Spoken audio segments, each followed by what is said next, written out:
Care doesn't need softness to be real.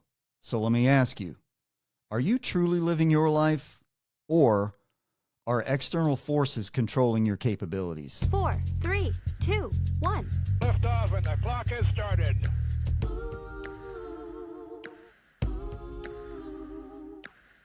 When we're finished here, I want you to go sit in a quiet room, stare at a blank wall, and think about that question for 1 full minute. No phone, no distraction, just you and the truth. Give it a shot.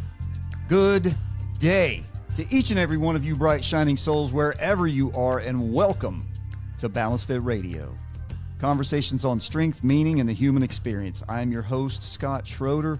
This voice will never be AI generated. I don't care what's going on out there. I don't care what the trends are. It will always be me here, y'all. Imperfect and made of human DNA.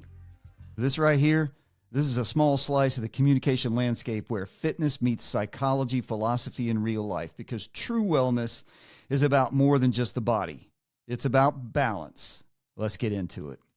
Now, I'm going to go through some stuff here in a second, but I need to lead you into something. If you work in the allied health industry, or you're a fitness professional, you probably know these stages. When someone, let's put it this way: the stages of a fitness regimen, let's say, start with pre-contemplation, and that means you are unaware or uninterested in changing your fitness habits. You just don't care. You're just doing your thing, and you're not even thinking about it. You are just cruising, or so you think.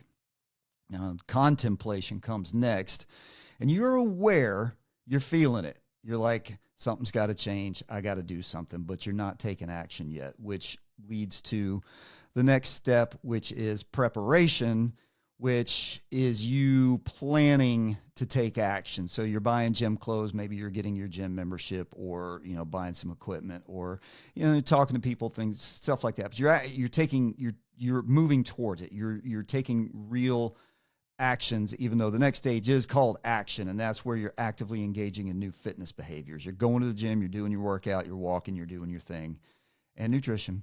And then maintenance is sustaining that, and sustaining it for over 6 months. So I say all that to say this: when people in the pre-contemplation stage of sensible well-being, and remember, that's to say that they aren't contemplating sensible well-being, when those folks engage with me about fitness, nutrition, and health, I tend to hear two very common and related narratives.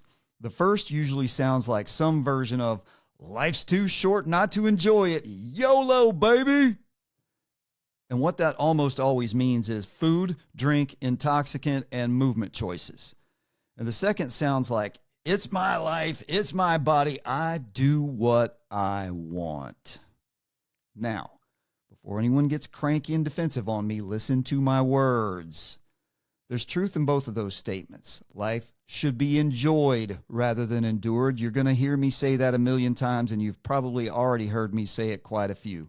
And yes, it is your life. It is your body.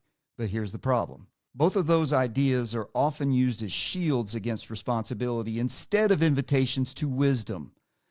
There are a few things I hold foundational in my core. Among them are these two truths which must exist together.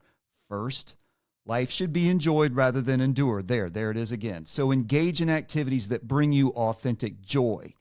Second, you have responsibilities. And there are people who love you and need you. There are people you haven't even met yet, or may not even be alive yet, who will love and need you. Those two truths are not in conflict. The plain fact is, they very much depend on one another. You were put here and given that body machine to serve something greater than yourself. That doesn't mean you're a martyr. It means you matter. So the question becomes, are you capable? The stuff you put into your body, is it serving you, or are you serving it? The way you spend your time, is it restoring you or eroding you? And where will you be in 10, 20, 30 years if you continue down your current path? Here's the thing most people don't want to hear. If you ignore it, your health will not remain a stable, comfortable plateau until one day you just, boom, you're dead. Drop dead with a smile on your face. That ain't how it works. What actually happens is a slope, a slow, gradual decline into inflammation, pain, immobility, chronic disease, and eventually dependence on medication and on other people. And it doesn't happen all at once. It happens quietly, incrementally, while you're busy living. So the real question isn't, can I get away with this today? The real question is this a trade I'm willing to make? Is trading a few controllable, practical lifestyle adjustments like food, alcohol, drugs, and digital consumption today worth 10 or 20 years of your life defined by discomfort, limitation, and dependence if you keep doing what you're doing? That's not fear-mongering. That is existential math. Here's an idea that tends to reorient people when they really sit with it. Make some manageable sacrifices now to take care of future versions of you, because here's the truth. You are not a static character in your own story. You will not be the same person 2, 5, 10, or 20 years from today. That future version of you will, if you do this right, have more patience, more wit, more wisdom to share, and more love to give. So set them up for success. Don't burden them undoing today's wreckage. Don't saddle them with injuries, habits, and damage that could have been avoided with just a little foresight. Frederick Douglass said, "It's easier to build strong children than to repair broken men." Now that truth applies across the entire human lifespan on a sliding scale. The younger you are, the easier it is to course correct. But it's never too late to start building strength instead of managing damage. Your nutrition, exercise, lifestyle habits, and daily decisions are not an existential flat line through time. They aren't neutral or static. They're a slowly sloping plane.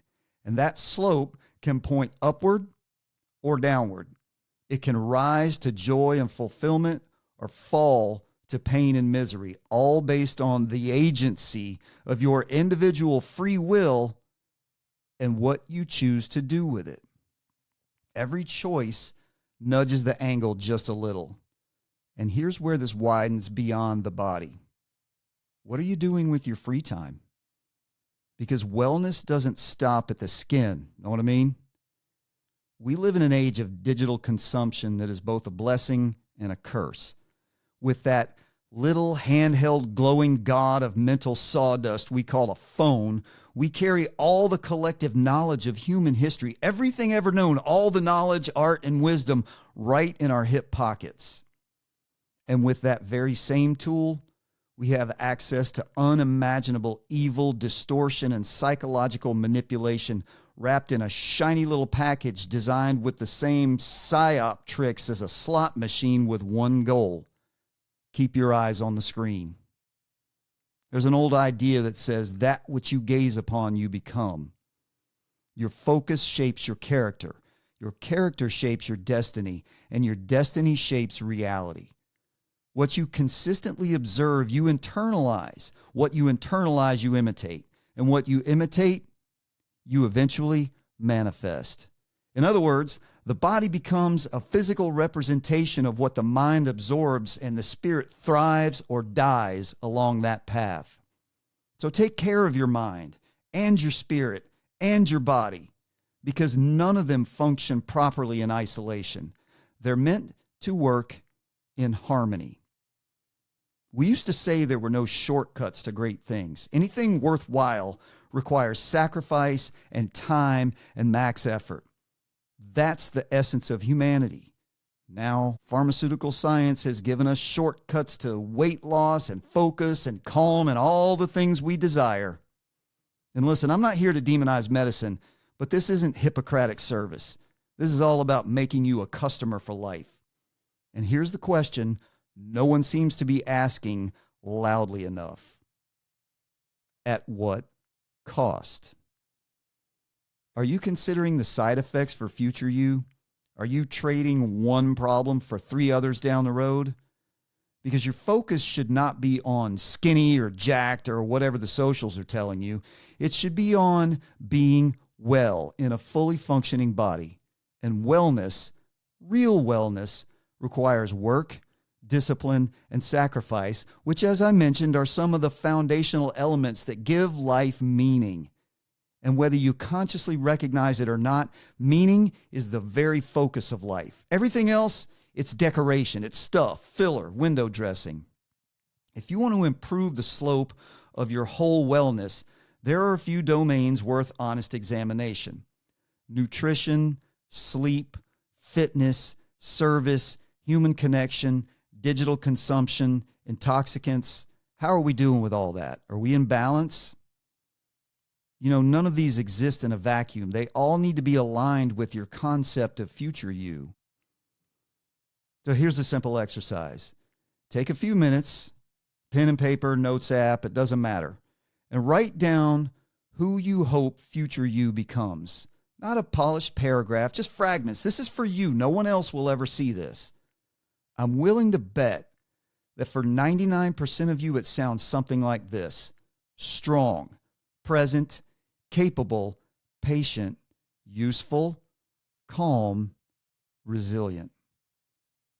Now ask yourself honestly, are the decisions and actions of today you aligning with the version of you that you say you want to become? That question alone has the power to change everything. You don't need to make galactic sweeping changes overnight, and you shouldn't be thinking like that anyway. That approach is usually unsustainable and often driven by guilt or overestimation. Instead, put your feet on the floor in the morning and commit to making one decision about one element of your life that moves you 1% closer to a better version of you. That's it. 1%. Those tiny adjustments compound in ways you cannot see day to day, but cannot escape over time. And that brings us back to the arc of this whole conversation. Today's choices are not a flat line through time. They form a slope. That slope can lead upward towards strength, freedom, and capability, or downward toward limitation, dependence, and regret. You have a lot of life in front of you. And whether you've been told this or not, you have far more control over how it unfolds than you've ever been led to believe. Understand and be mindful of the things you put into your body machine and move it with alacrity and intent before you can't. And feed your mind the same way. Less garbage, fewer toxins, and more meaning. Cultivate your spirit in kind through service and grace to others. Put your damn phone down every now and again. Eat some whole foods and go lift something heavy. Do it with the knowledge that making yourself better makes the space around you better, and that makes the world better. Take care of future you today, because people love you, people need you, and there ain't nothing you can do about that but spend your life becoming more capable of bearing that responsibility.